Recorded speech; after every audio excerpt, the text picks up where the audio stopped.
hopefully Ben joins sometime.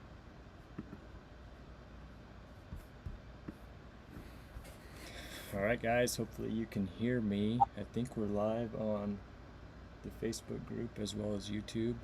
I'll be glancing at my computer back here to try to keep up with anybody that comments. Um,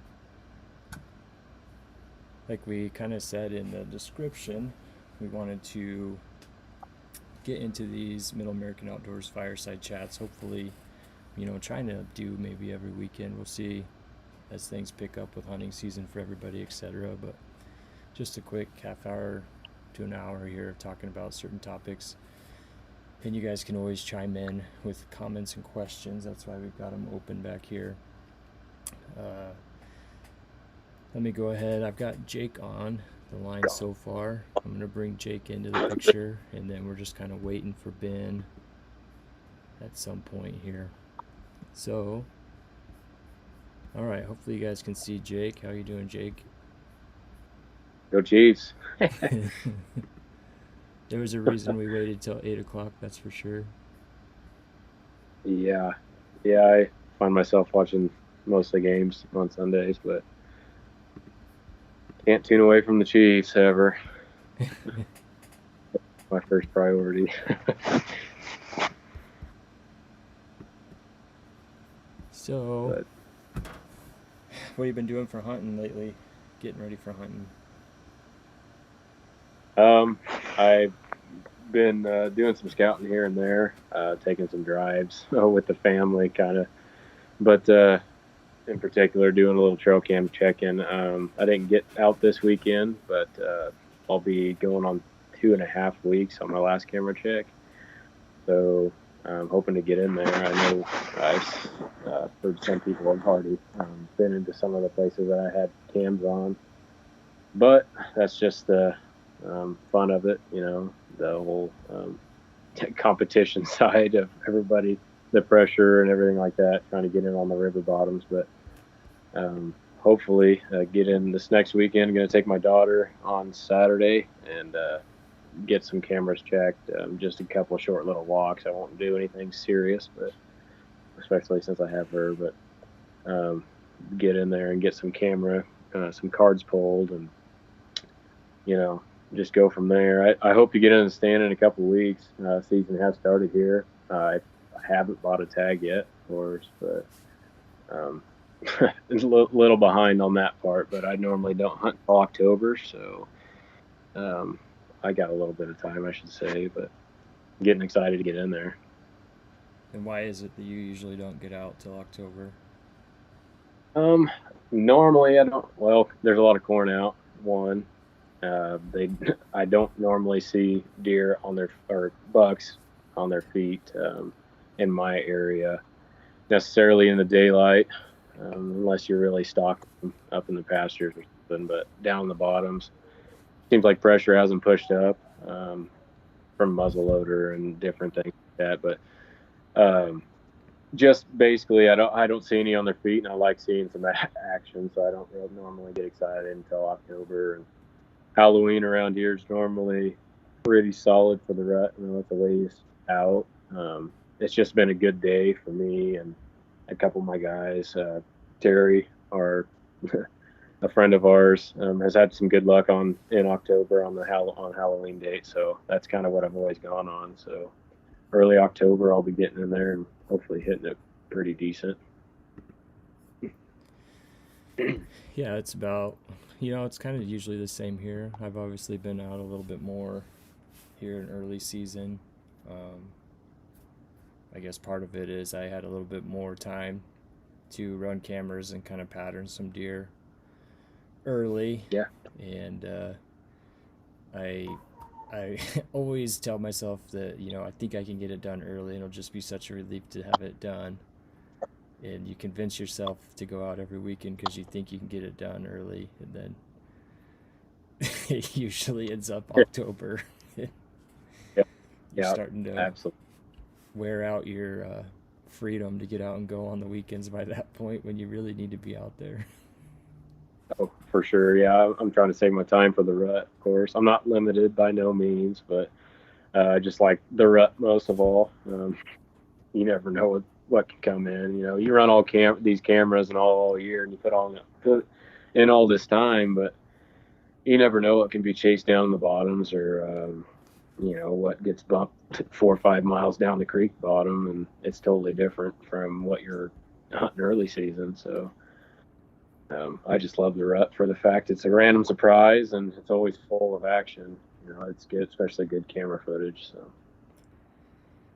Yeah, and I would say even early season, your chances of getting that 5.5-year-old thick neck, big body buck to come out in early season, no matter what pattern you got them on, it's just to try to get in them the in legal daylight, light's pretty tough at that point. You need them to start getting a little ruddy and putting their guard down.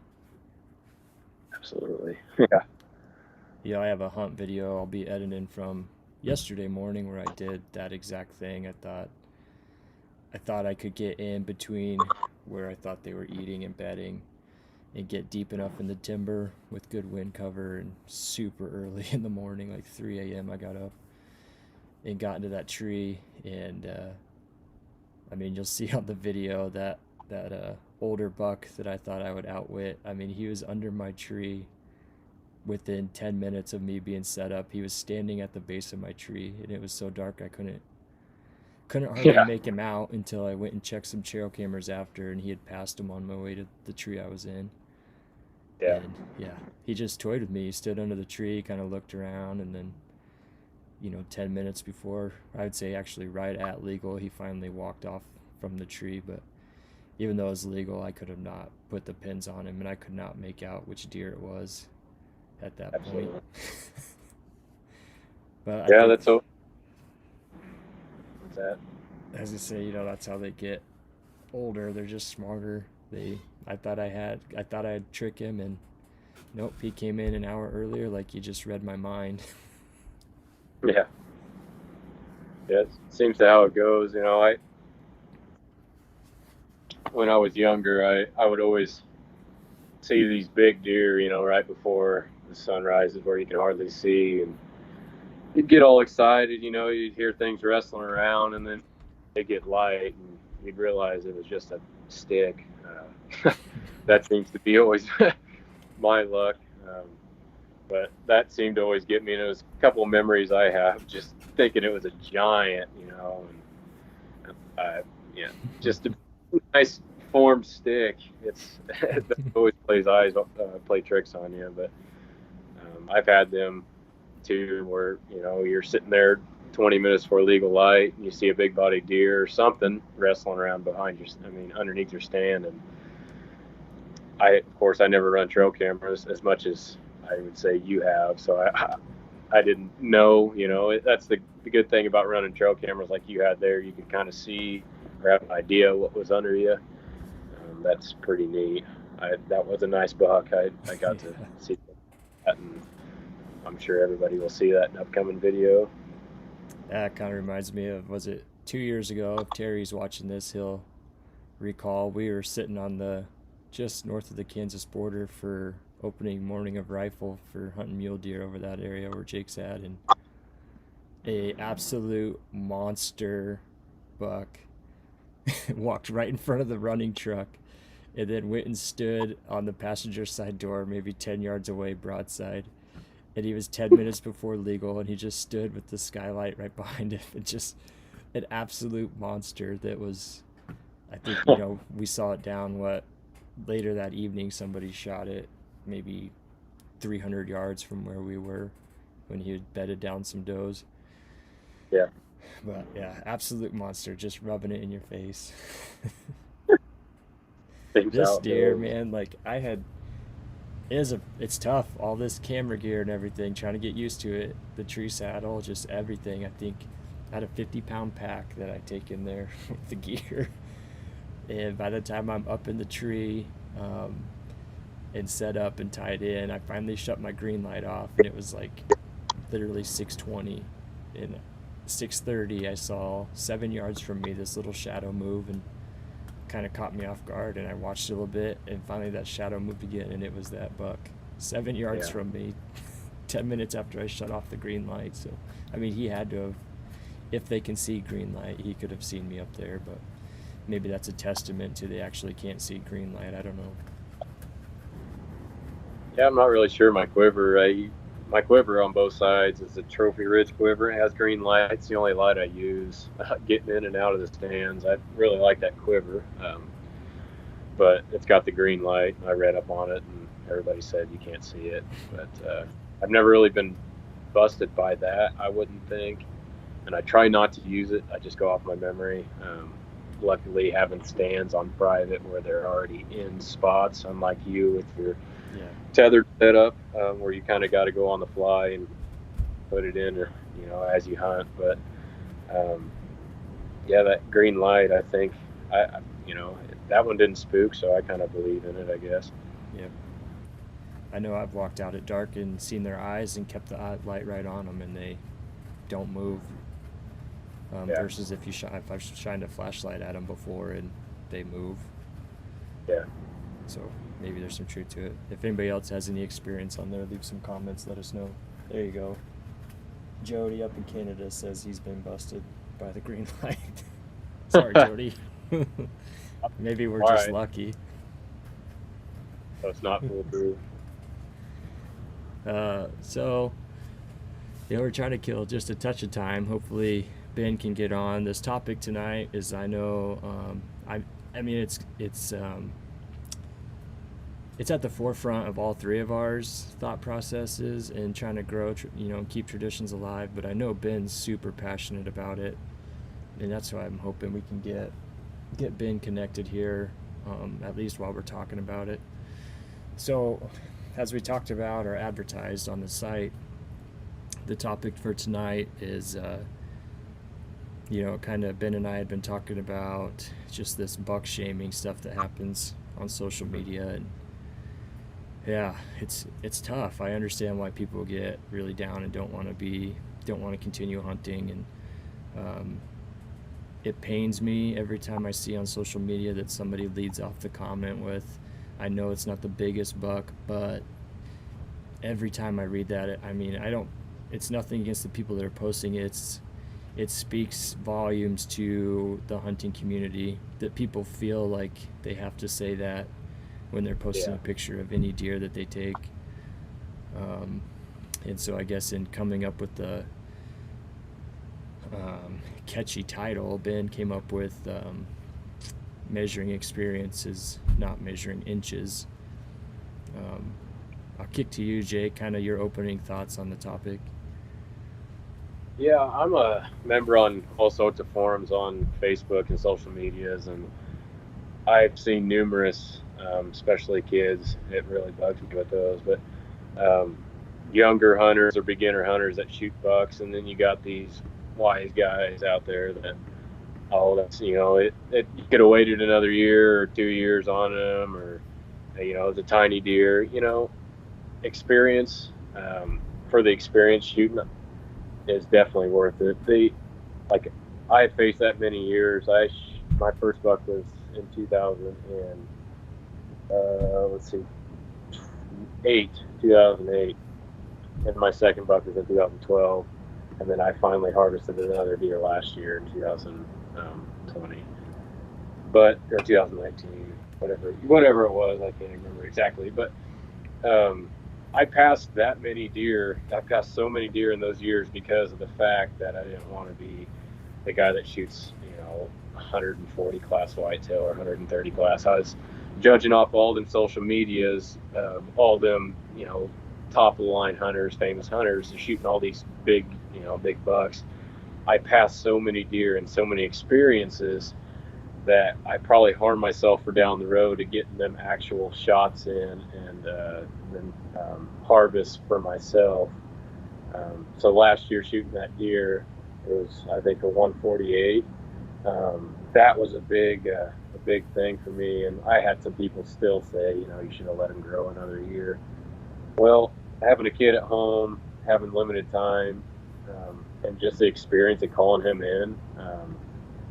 Semi-early season. I think it wasn't super early. I guess it was November. But still having that opportunity is great, and it just kills me for the people that comment on that. People so proud that they shot this deer, and they put them down, and they never, never post again. A good example, my buddy Max Thomas harvested a whitetail this weekend with his recurve. Super proud of that animal, as we are for him. Yeah. Wasn't the biggest by no means, but it takes a lot of work and effort for that. And if he's watching right now, or if he does watch this, I congratulate you, Max. That is a wonderful, wonderful buck. It drives me insane for the people that comment and put people down. I don't know, you and Ben feel the same way. It's ridiculous. I just kicked up on the screen, see if anybody can see it. This is Jake's awesome mature whitetail from last year.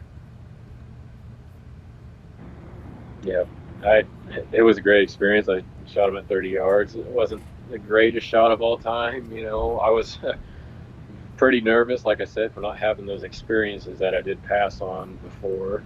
I've passed on bucks bigger than that, just because of the fact of me watching social media and all the big game shows out there. You see what they harvest, and you kind of set those expectations for yourself, but you're limiting yourself to the experiences that you probably won't get again. It's just I would take advantage of those experiences, and don't put people down. Give people credit.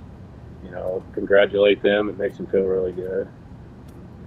That's just kind of what we're doing here at Middle American Outdoors. Really want to step forward and letting people know that it is perfectly fine to shoot whatever you're happy with. That's all. That's what we're about. So. Absolutely. I'm kicking around here. I wish I was faster at this media part of this deal, but I'm trying to find a picture of my buck from 2 years ago, so I'll kind of tell you guys the story of this thing, because this is before I started filming. To start off, I started hunting in 2013, would be my first year ever as, pretty non-traditional, teaching myself to hunt as an adult, basically, and had a good friend out in Scottsbluff, Jason Mosel, who did show me the ropes a little bit, and but unfortunately when I was out there, I never had an opportunity to actually take a deer. When I moved back here to this side of Nebraska, I really struggled on my own in smaller public pieces, and just really difficult time learning and going from spot and stalking mule deer to now trying to figure out how to chase a whitetail, which is a whole different animal. And this was, so several years. We're looking at 2013 to this was in 2018, so it was maybe my 6th season of hunting, and I had not killed a deer. And I finally was learning some stuff, and I kayaked down a river into the backside of this public piece in early October, actually. And just everything was perfect from what I'd been learning, as far as I was looking at moon phases, and it had just rained for 2 days, and it just cut out the rain. And I had a lot of cameras back there. Hold on a second, let me answer this call from Ben, pull him in. What's up, Ben? Let me see if I can pull you in. Hey, what's going? Right on. Let's see. Alright guys, I'm going to try to pull Ben in real quick, if I can.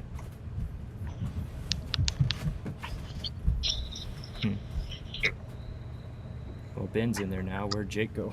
Did we Are you kick still Jake on, out? Jake?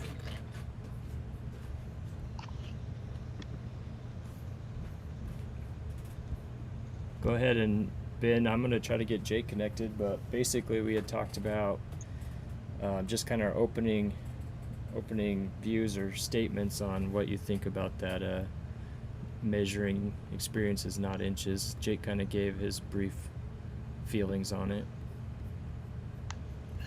Well, I guess I'll go ahead and go then.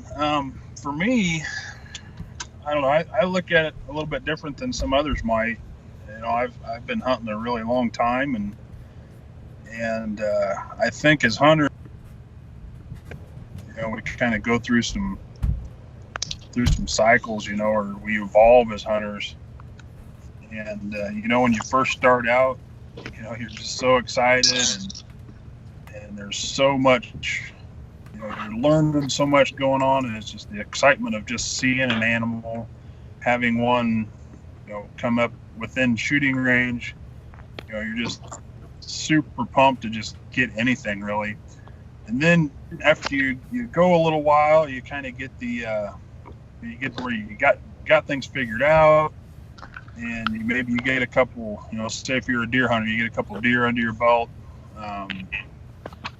It's you kind of get not necessarily an elitist feeling to it, but you want to strive to get something bigger and better, and and then when you get a little bit older, such as myself, I've been hunting since as long as I can remember, and I'm 40 years old now. So for me, I get just as much excitement out of seeing somebody else get that first animal, and just the emotions they go through. I just love it, absolutely love it. So when you see, like say a kid posts something in social media, especially, it's just, I love it, but I love it, but I hate it. A kid shoots a deer, and it's, it may be just a small basket rack buck, and he's just so super proud of it. And a lot of times it's the older guys and people that are more seasoned, they're slapping the kid on the back and congratulating. Then you got those few people that, generally they're the loudest too, that are just, they talk them down, and, hey, you should have shot something bigger. You always hear that, well, if you shoot them when they're that big, they're never going to get any bigger. Well, that's true, but, they're taking so much away from that young hunter or that new hunter, and Matt, for instance, you're fairly new to the hunting scene. And you get somebody, an adult especially, and you start berating them on the animal they take, you can just totally destroy that love and that drive that they've built up in themselves. And and I don't know, I remember back when I was younger, it didn't matter, the jabs in the rib, the older guys, but it was all in good fun. And maybe that's what some of that is, and on the social media is, maybe they're just poking fun at them a little bit, but you can't get the emotion in that on social media. So us as hunters, we really need to take a look at ourselves and bring those people up, congratulate them, instead of jabbing them in the ribs and poking fun at them. You have a perfect opportunity to mentor them and say, hey, you got a nice deer, and it only goes up from here. Next year, maybe try for something a little bigger. And then also, another aspect is the goals. We don't know what that person's been through, how much work they've put in to get that animal, and there's just so much to it. It's, where are they hunting? They may only see one deer all season, and that's the only deer they've seen. Or they may only have a small 2 or 3 acres that they can hunt, and they're lucky to even see a deer. So they'll take what they can get. Maybe they're feeding their family off that animal, and they just want meat for the freezer. They don't care what it has on its head. It's just, we really need to band together. We're our worst enemy when it comes to this, and I challenge everybody to be that voice for those young hunters and the new hunters. I see it almost every day, especially on social media. You go in the local, Matt's had experiences with this. You go into the local archery shop, and there's 9 times out of 10, there's somebody in there that's just a great white hunter, and they've just got an opinion about everything. And those types, the rest of us need to step in and say, put that person in their place, teach them, mentor them as well, show them the error in their ways and what they're doing to them new hunters and young hunters.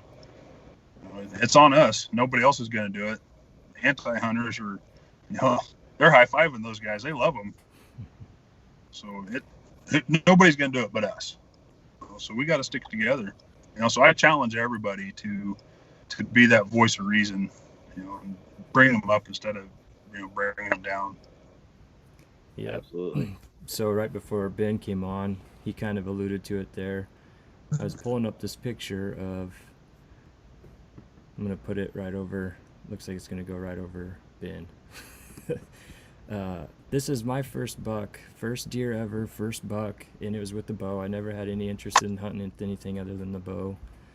And I shot it on public land after kayaking in, and to me, like, I set a stand in there. I had to kayak a stand in there earlier in the season when it was a lot hotter, and just a ton of work. And to see it come to fruition when I was hunting that morning, this buck walked out, and it happened like in a 15-second period. But he walked out right where I thought one would. The plan went perfectly. To me, he looked like the biggest thing I've ever seen.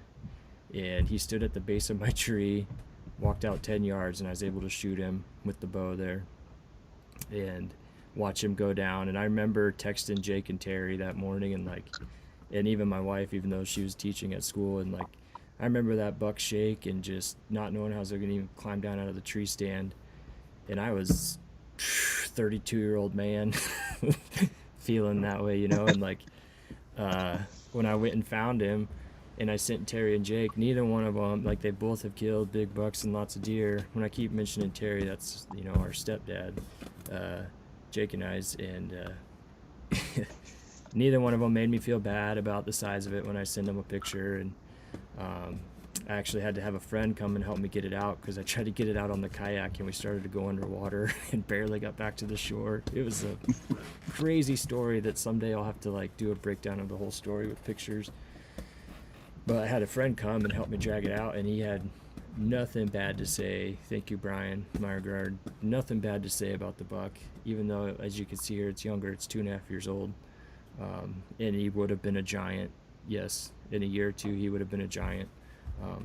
They don't live past 2.5 in the county where I live, but he would have been if he had made it. And then the game warden, Corey Krause, even came out and looked at it, and nothing but uplifting comments and just great things. And this is my first deer, and here's a bunch of people that killed a bunch of deer, and none of them, Jake and Terry better not say anything, they're my family, but Brian and Corey, they're just, they're friends that I've met since we moved in this area a year or so before that, and nobody had a bad thing to say. And I was hooked after that for sure. So then, like Ben's saying, let me go ahead and get that off the screen so we get everybody back. Like Ben's saying, you might just be joking on social media, guys, but you can't read sarcasm on social media. And there were some specific, things that happened recently on, most of us are probably part of Bow Hunters of America. I love being on there because I know that those admins and the guy that made the site, James Reese, they have the same passion, and they just don't tolerate that crap. Yeah, there was some stuff happened just recently on there, and to watch those guys jump on and defend people and boot people that were not sharing that vision. We need more of that. Kind of like Ben was saying, just we don't need more people to not be mean. We need more people to be anti-mean. Like, if you see that, intervene. Don't just be the guy that isn't mean to people. Be the guy that steps in and corrects it and confronts it, and lifts that kid or adult even up for their kill, whether it's, a spotted deer. Who cares, man? It's not you. I think all three of us talk about all the time that the key factors are, does it make you happy, right? Is it legal that time of year? Is it legal animal, legal season, legal weapon? And is it an ethical shot? It's hard to define ethical shot, because for some people, maybe a 60 or 80-yard bow shot is a whole lot more ethical than it is for me. But I just encourage people to keep that in mind, that it's an ethical shot when you take it. you define ethical by knowing what your skill set is really and what your gear is capable of. I guess here, Jake, I'll kick you a question that I had in mind. I think Ben kind of alluded to, and you did as well. Hunting shows, I think I've said over and over to these guys that are part of Middle American Outdoors, like, I don't want to build Middle American Outdoors on somebody else's back, right? So we don't want to go and attack specific hunting shows or specific people. They are what they are. They're good for things and they're bad for things, and I think part of what they're probably not intending to be, but they're unintentionally bad at just glorifying killing deer. Basically, that's all it is just some of them are just kill shows and they're always monsters, right? Yeah. So Jake, I've kind of covered what we think about hunting shows. What are some shows that you would recommend? I mean, we have a little bit of a channel going here, but let's be honest and recognize we're not these shows. So what are some shows that you watch that you would recommend to people that come across this? With my phone crashing here, I hopefully get through this. I don't know why it seems to do this on the Skype. YouTube shows in particular, because that's all mostly I watch. It's really gets away from the high-end shows, such as Lee and Tiffany and The Crush, and then Jury Outdoors and all them people like that. But the hunting public, I really love them guys. Of course, Matt Link as well. I've been watching a lot of the Hushin and the Born and Raised Outdoors guys. They all seem like down to earth, pretty, same style, all, the hunting side, and especially with the hunting public, a lot of them guys, they don't shoot necessarily the biggest deer, such as this recent Nebraska kill they had. It's not the most biggest deer, like you see on the TV shows and stuff, but he is super proud of it. It takes a lot of work to shoot one, especially out of a saddle, run and gun, random states. I really appreciate those guys, and I think that's where Matt got his, some of the inspiration for hunting out of the saddle. It's really impressive what those guys do, and that's, well, as far as YouTube side, that's about the shows that I really, really watch. Catman Outdoors, he's kind of a small channel. He kind of associated with the hunting public as well. I like watching his shows, just in down to earth, small, I'm not saying we're small or anything, but just the basic shows that kind of show the real side of things, the real hunting, not necessarily all the kills, but the real happenings as well. Your misses, your learning, and your learning type of things. But as far as that goes, Ben, do you have any type of shows you watch necessarily on YouTube? Or I mean, pretty much the same. I mean, the only other mainstream, I guess you'd say, shows I watch is Meat Eater. One thing I love about that guy is it's, he shows the success, he shows the failure, he shows the work that goes into it. And then he shows the other side of it where they're eating what they're, that, and the end game is putting food on the table. I don't think any of us are just wanting to put deer heads on the wall. Yeah. My family, we love to eat deer meat. And just the work that goes into it. For me personally, this is a year-round thing for me. My deer season doesn't end in January. It's January when season closes, I'm already working on next year. So it's a year-round. It could be a job, if I really wanted it to be. But I still got bills to pay. Yeah, you figure out how to do that. Let us know too, man. Well, if I do, it's on. But it's like Jake said, it's those shows are the ones I watch because they show all of it. It's and that's where I get to the measuring the experience, not the inches. Because like Matt said a minute ago, when he shot that deer went on the kayak, and just the whole experience was what it's about. And that's what you have that rush of emotion that animal comes in just how you did all this work and all this, all the homework. This is what you're expecting. That's what happened. I mean, how can you take away from that? It's the shot is just like Matt said. It's a matter of seconds of the whole hunt. So when you start measuring inches, you're taking away all that other stuff that went into it. And you take the emotion out of it. And killing an animal is an emotional thing. Anybody that doesn't have some sort of emotion in it, in my opinion, personally, they're not hunters. They're just out there to kill animals. And we have me personally. I don't want to speak for anybody else, but I have the utmost respect for these animals, and I can't tell you how many animals I've let just walk by and just admire them. And I'm at that point in my what I'd call evolution, where I've literally watched 170-inch deer walk by me. That's just where I'm at. It's just, I love the experience of it and everything that goes with it. So I've got a whole herd of kids, and for them to have the opportunity at that deer, that's why I let it pass. Or if I have a veteran or a first responder come out to hunt, to give them the chance to shoot that deer and have that excitement, that's what it's about for me. So I don't measure the inches. I measure that experience of just being out there with them, knowing that I outsmarted that deer. I had him figured out. I knew where he was going to be. And, that's, for me, that's what it's about. And, I think more of us need to kind of get back to the grassroots of it. Because like I said, when I was younger growing up, if you got a big deer, it was great. You was in the front page of the newspaper, all that kind of stuff. You just don't see that anymore. It's just, we need to get back to it. Yeah. I'm going to take a quick break and recognize these comments from people here.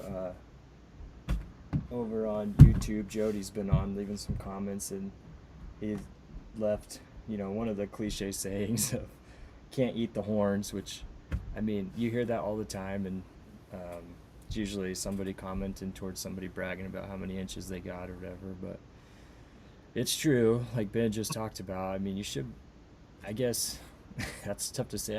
I'm not going to say why you should be hunting. I'd say for me, like you just heard from Ben, and I know from Jake, from knowing Jake, that we're hunting for meat as well. We eat a lot of venison as well, and it's the most expensive free meat out there, that's for sure.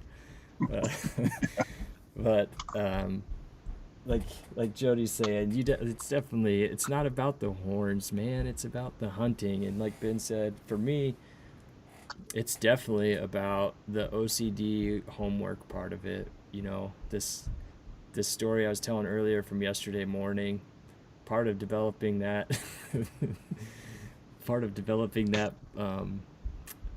strategy was conversing with Ben versus via texting, and Jake as well, and breaking down this map, and me giving them my input from boots on the ground, since I've been to that piece a few times, and using the map and my boots on the ground and coming up with a general area to sit in.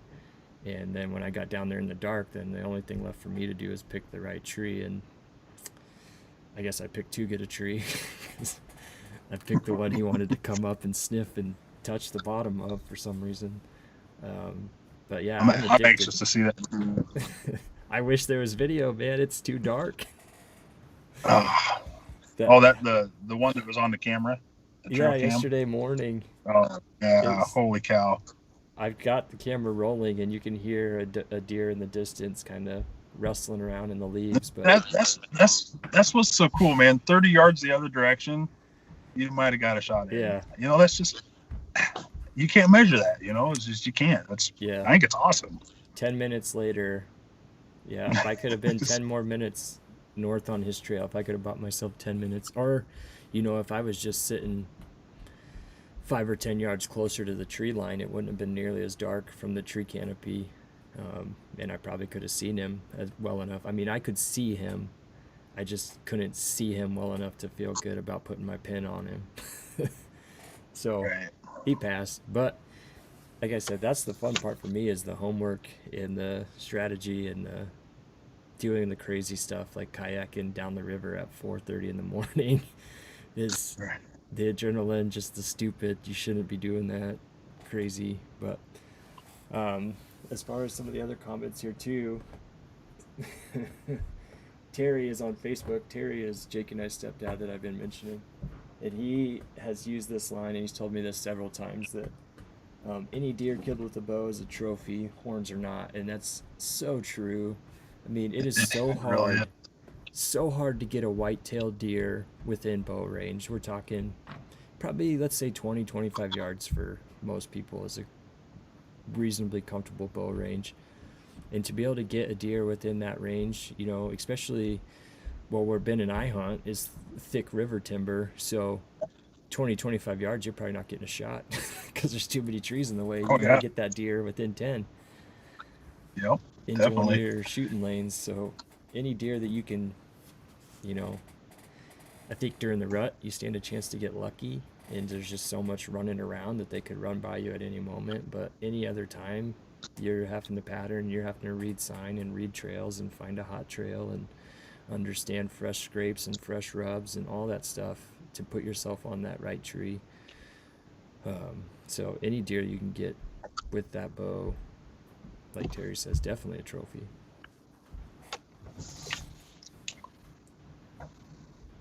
And let's see, also over here we've got my wife chiming in that she understands that it's the most expensive free meat out there, so thank you. I'm not. I don't even want to put a dollar sign on it. And I'm not even gonna try. yeah, Try. let's see. And, Jody also but you was know, it talking. on that same note, it doesn't have to be that way. You know, you and I both we're kind of gear junkies. I like that Yeah, stuff. I guess that's part of it for me too. Try out different things, but you know, if a person, I've got a real good friend of mine that does it on the cheap. He shoots traditional, and you know, he's probably been using the same arrows for 20 years, and he's successful, and you know, and he is that the feeds guy his that family builds with his wild own? game. Yeah. Now there's a buddy of mine up north here, about a half hour, I got you. um, and he's a heck of a hunter. I mean, he goes out and hunts elk, everything. So Yeah, just real cool dude. We'll have to get him together. We'll maybe get him in here sometime. He can kind of tell his stories, but. Yeah, definitely. and there's another part of it is just the stories. Holy cow, we could sit here all night tell hunting stories. You know, some of my most memorable experiences. There's never an animal shot. You know, Yeah, I've got a group of friends that you know, here the last 5 or 6 years I've been going with them, but they have a deer camp they go to, and they've been doing it for years, and they invited me in to hunt with them, and um, you know, we've had some crazy stuff happen up there, and one night I swear to God, we heard a wolf, and just guys falling the river, and guys getting lost, just crazy stuff, and you know, the stories around the campfire afterwards. You know, I can't say it enough. That's what it's all about. You know, and also people need to know that there's more of us out there. There's more people like us that it's about the experience, you know. So someone starts ragging on you, just you got to let it roll off, and don't take it to heart, because you know those people will come around eventually. You know, they're going to hit that point in their life where it's not all about the, you know, the kill, and it's not all about the antlers on the top of their head, and you know. But there's a bunch of us out there that are all about the experience. You just keep looking, or heck, give us a call. yeah. The to piggyback off that, for those guys that, you know, aren't jerks, take it to the next level. That's going to be our charge to you. You know, our first charge is for people to stop being jerks, but those that aren't, take it to the next level. Start being anti-jerk. Start calling that stuff out. You know, it's, don't make it personal. Don't attack that person. Then that's just, you know, joining in on it. Basically, let's not attack that person. Let's attack what they're doing. Um, so detrimental. I think people just underestimate the impact it could have. You know, just take it, maybe think ahead here, right? This is our generation. Let's say that the generations following us grow up in this, you know, maybe a little more touchy, whatever, but this social media era where people just are, trolling and just enjoy Trying to making stir people stuff. feel miserable, right? And so then you've got Yeah. this whole sector or this whole generation of people that if they post and they get hammered on, they don't want to hunt anymore, and they don't want to be in the outdoors. You get a whole generation like that, and suddenly you got nobody to fight your legislature, right? That's right. If one It's up to generation us. just Like lets it literally go, nobody else is going to do that. yeah, it's gone. If a one generation isn't there to fight for hunting and outdoors activities, it'll be gone. Because there's enough people on the other side that want it gone. And if we're driving people from wanting to even be on our side of the fence, then it'll be gone for either for you or for your kids or your grandkids. Like it won't exist. And people might see that's like an extreme view, but let's let extreme Yeah. views come to fruition. It can happen that easy. It really can. Um, You know, people our age, we may not see that. Some of us aren't as comfortable, I guess you could say, with the social media, and maybe we don't really see the effects of it. But man, I'm telling you, it can happen that quick. yeah.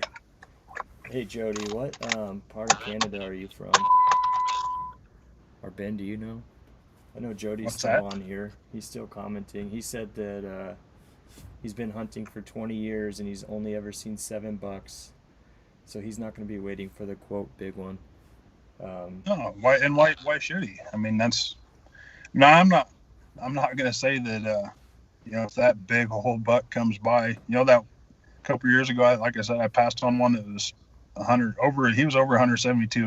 Had a guy end up shooting him, but I passed that deer over half a dozen times, and who's to say, the seventh time I may have been just perfect and I shot him, but not everybody gets those opportunities, and Yeah. So just take an example. Let's say Jody takes a buck and it's a 120 inch whitetail or something. I think maybe I didn't score mine, but let's say it's 100 inches maybe, if that. But let's say Jody takes one and he posts it, right? And we know now that he's only seen 7 bucks in 20 years he's been hunting, and he takes one and he posts a picture of it and he gets hammered on because he lives in Nova Scotia, Canada, and I think us stateside people probably just think that every piece of Canada is just full of big game and fish, right? Everywhere you go, it's just got to be like just ample amounts of giant bucks and everything else. So if Jody's living in Canada and he only shot a 100-inch whitetail, then that's pathetic, right? That's what social media is going to see that as. They have no idea what Jody's story is because they don't talk to him or listen. Like here we hear his story, and if we see that he put down a buck that he's pretty pumped about, we're going to be extra pumped because we know his story. Just the small stuff like that. People we talked about earlier too, you don't know their opportunities. Maybe they only get to go hunt 2 days a year because of their work schedule. And so for them to put any deer down with a bow in 2 days is amazing. And to hammer them over it's just terrible. Yeah. Let's see. My best deer, my biggest trophy wasn't even a buck. It was a doe that for 3 years, this deer ruined my hunt. She was just one of those smart old deer.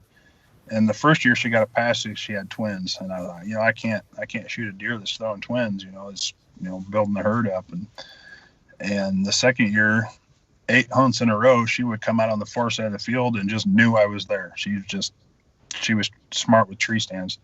The third year, halfway through the season, I finally had her figured out, and I was able to get her. And I have never been more excited over a harvest of a deer than that one.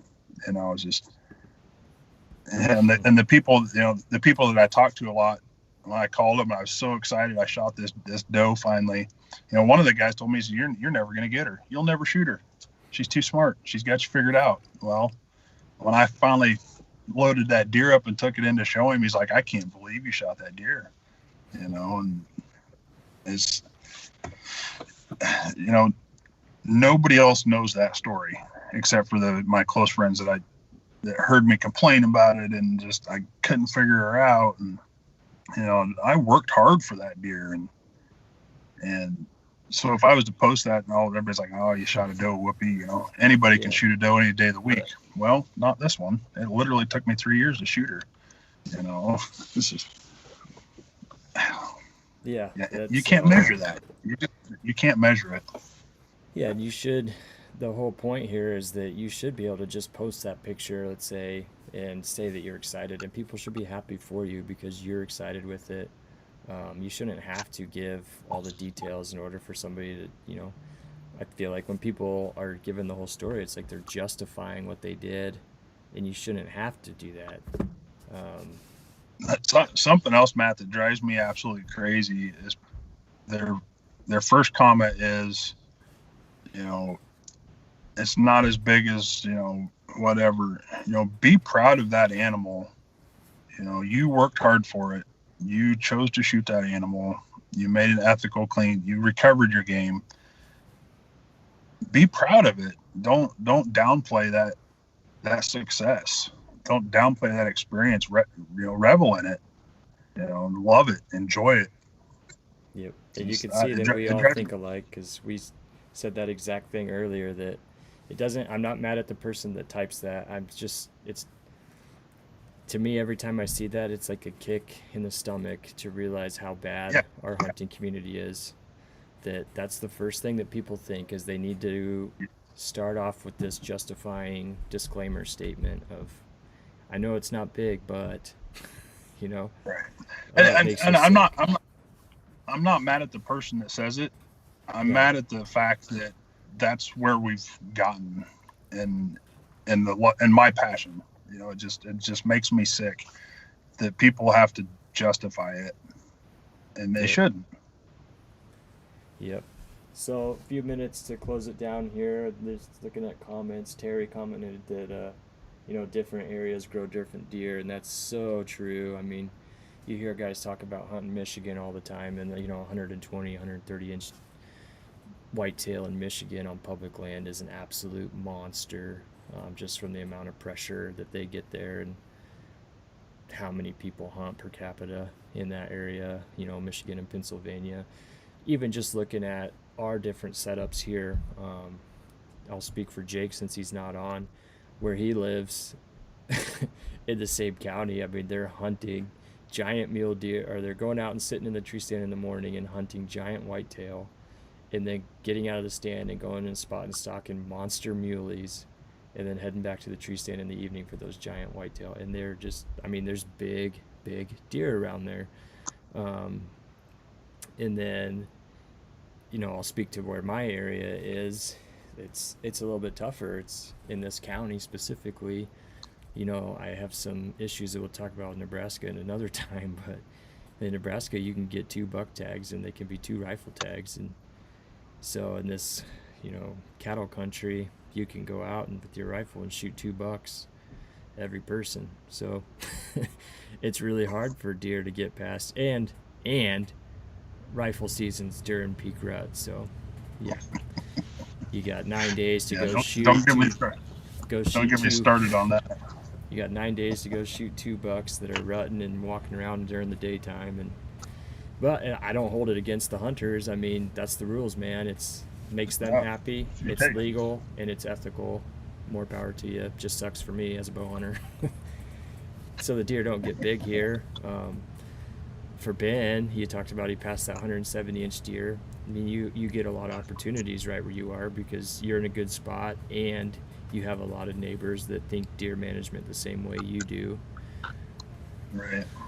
And then, but not everybody has that opportunity. It's just, I know a lot of friends here locally that they only get to hunt public ground, and they might only get to hunt every other Saturday or something like that. So they take that 120, 130 inch deer. Hey, good on you, man. That's a big feat. That's a huge win. Don't feel sorry for it. Yeah. So we try, like we said, we're gonna try to keep this to an hour. So right at 9 o'clock on my clock, guys. Um, closing statements from us, I'll just speak for all of us. It's just definitely start measuring your experiences. If you want to watch those other hunting shows, just watch them, but um, don't let them harm your view of hunting, or that that's how you have to do. You don't have to kill big bucks. Go out there and hunt, enjoy the hunt, kill what makes you happy. Just make sure it's legal and ethical, and that it makes you happy. Um, and definitely the charge to just don't not be a jerk, be the anti-jerk. When I was talking to James Reese earlier in the week, the guy from Bow Hunters of America, we used a little bit different word than jerk, but same concept. Just the charge to be the anti-jerk, stand up for that stuff. If you're on social media platforms that promote and tolerate that stuff, get off of there. Those things don't exist without you participating, right? Get That's onto right. something that's going to help grow.